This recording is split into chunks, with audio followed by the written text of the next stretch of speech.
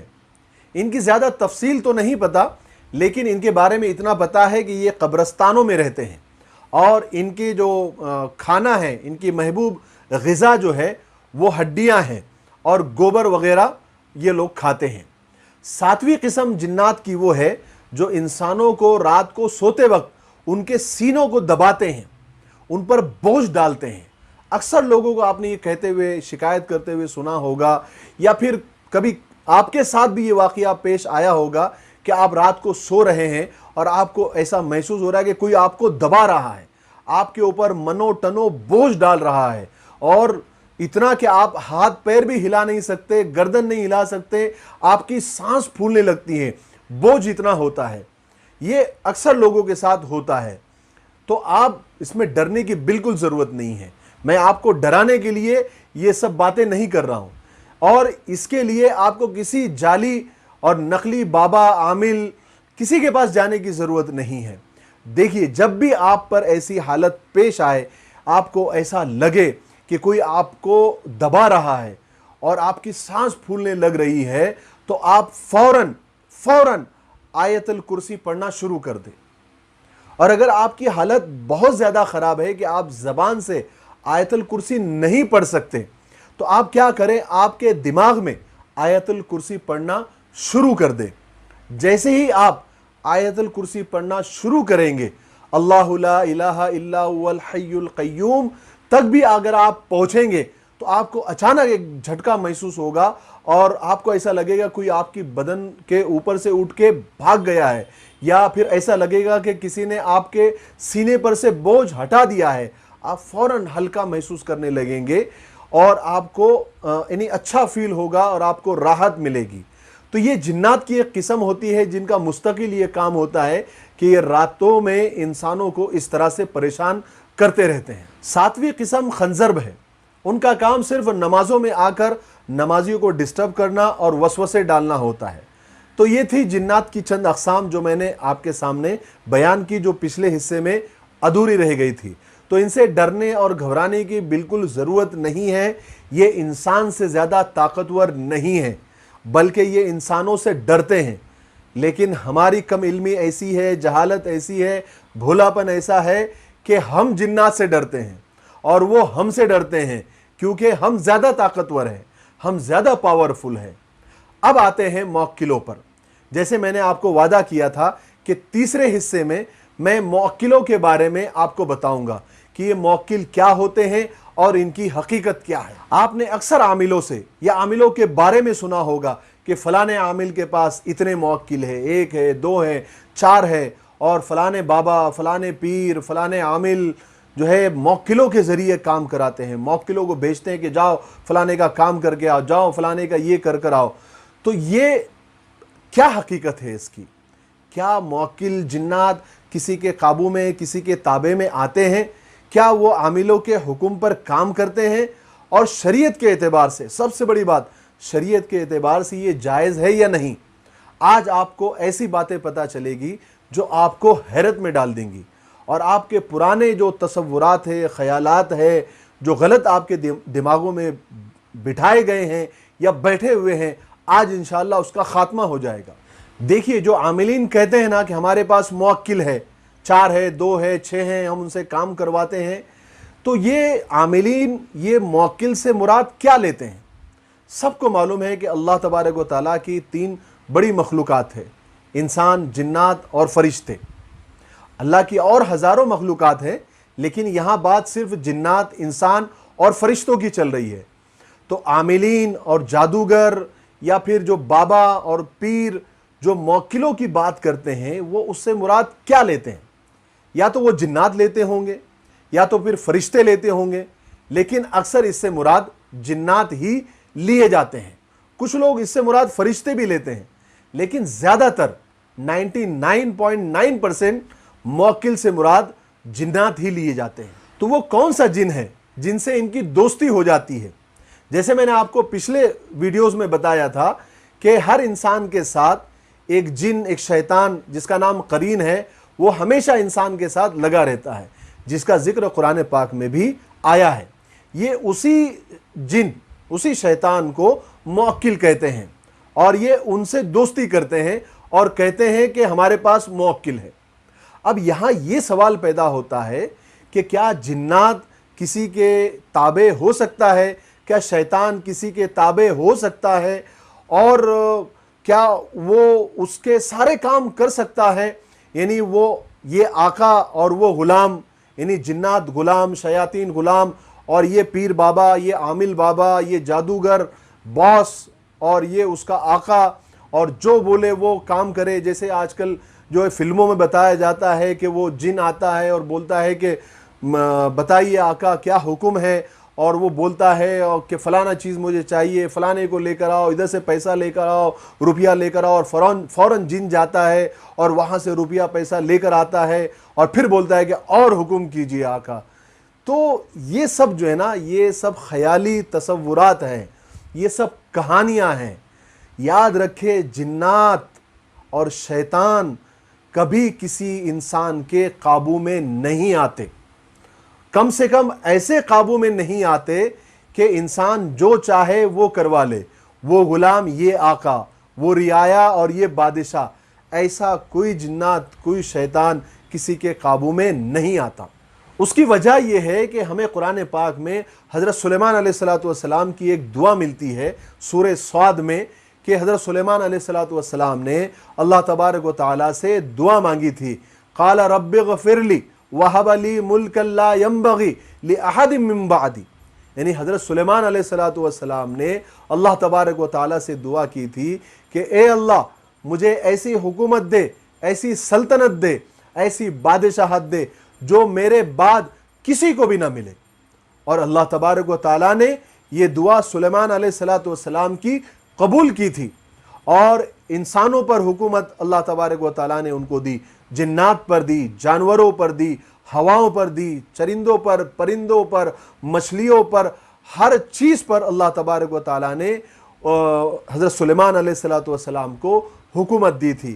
جنات سلیمان علیہ السلام کے تابع تھے، ان کی مرضی، ان کی اجازت کے بغیر وہ کچھ نہیں کر سکتے تھے، ان کے کنٹرول میں تھے، یہ ان کی حکومت کا حصہ تھا، ان کی دعا کی برکت تھی، اللہ کی عطا تھی اور اللہ کی قدرت تھی۔ لیکن اگر آج کوئی عامل، کوئی بابا، کوئی پیر، کوئی جادوگر اگر یہ دعویٰ کرتا ہے کہ میرے تابع میں جنات ہیں اور وہ میرا غلام ہے، موکل میرے پاس ہے، میں جو چاہے اس سے کروا سکتا ہوں، تو گویا یہ بات اس عامل کی، اس جادوگر کی اور اس بابا کی، اس پیر کی، یہ بات بالکل غلط ہے، قرآن کے خلاف ہے۔ اور سلیمان علیہ السلام کی وہ دعا کہ میرے بعد ایسی حکومت کسی کو نہ ملے اور اللہ کی قبولیت، یہ اس کے بھی خلاف ہے۔ اور اس بات کی تائید بخاری اور مسلم شریف کی ایک حدیث سے بھی ہوتی ہے۔ حضرت ابو ہریرہ رضی اللہ تعالیٰ عنہ اس کے راوی ہے کہ آپ صلی اللہ علیہ وسلم نے فرمایا کہ کل رات شیطان جن نے میری نماز میں خلل ڈالنے کی کوشش کی، تو میں نے ارادہ کیا کہ اس کو پکڑ کر ستون سے باندھ دوں، لیکن مجھے میرے بھائی سلیمان کی دعا یاد آ گئی کہ انہوں نے یہ دعا مانگی تھی کہ قال رب اغفر لی وہب لی ملکا لا ینبغی لأحد من بعدی۔ تو میں نے جن کو پکڑا نہیں بلکہ چھوڑ دیا۔ یعنی حضور صلی اللہ علیہ وسلم گویا یہ فرما رہے ہیں کہ میں چاہتا تو اس کو قابو میں کر لیتا، اس کو پکڑ لیتا، لیکن میرے بھائی سلیمان کی دعا نے مجھے ایسا کرنے سے روک دیا۔ تو آج اگر کوئی یہ دعویٰ کرتا ہے کہ میرے پاس جنات ہے، موکل ہے، میں جن کو پکڑ سکتا ہوں اور اس کو باندھ سکتا ہوں، اس کو بوتل میں بند کر سکتا ہوں، تو گویا وہ یہ دعویٰ کر رہا ہے کہ حضرت سلیمان علیہ السلام جیسی حکومت اس کے بھی پاس ہے، اور وہ حضرت سلیمان کی، نعوذ باللہ، حضرت سلیمان علیہ السلام کی وہ دعا اس کو بھی لگ گئی ہے۔